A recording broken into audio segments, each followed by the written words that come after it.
Come Friday, two leaders with contrasting styles and political philosophies will face each other for the first time since taking office. Connie Kim takes a closer look at what issues will be on the table, as well as how Presidents Moon and Trump will try to narrow their differences or focus on where they do agree. With the controversy over THAAD looming large and their potentially contrasting approaches to North Korea, this week's summit between a conservative and unpredictable U.S. leader and a liberal South Korean president could determine the course of Seoul-Washington relations over the next few years. With both administrations in their early stages, a Presidents Moon and Trump summit at the White House is being watched closely, especially following the sudden freeze in the THAAD installation. Absolutely, North Korea will be front and center on the agenda and the various aspects of the North Korea situation, including, I think, the THAAD missile deployment, which of course is totally North Korea related. In contrast to the former U.S. officials' expectations, officials and experts in Seoul believe THAAD, while a key issue, probably won't play a central role in the discussions.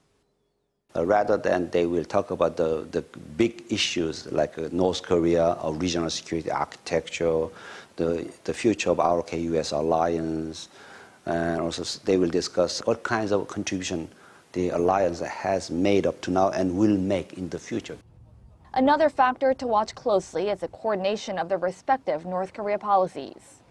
President Moon has called for more exchanges and engagement with the North within the framework of international sanctions, but President Trump is taking a more hardline approach. I think they will reiterate they're open for dialogue, but they say it is a moment of sanctions and pressure.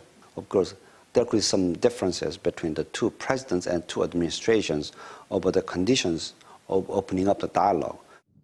Officials in Washington have indicated the U.S. is willing to talk with the North in the long run, as seen in the secret Washington-Pyongyang talks that have reportedly been taking place for more than a year. And President Trump is also not one to shirk from a challenge. This is a guy who likes to engage with potentially hostile adversaries. So I think there is a willingness in Washington to engage in this upcoming summit. Maybe this is the key for President Moon to talk to Trump about when would be the right time to talk to the North Koreans. With a lot of uncertainty on both sides, the joint statement and press briefing following the summit is expected to give us a first glimpse of what Presidents Moon and Trump thrashed out during their first face-to-face. Connie Kim, Arirang News.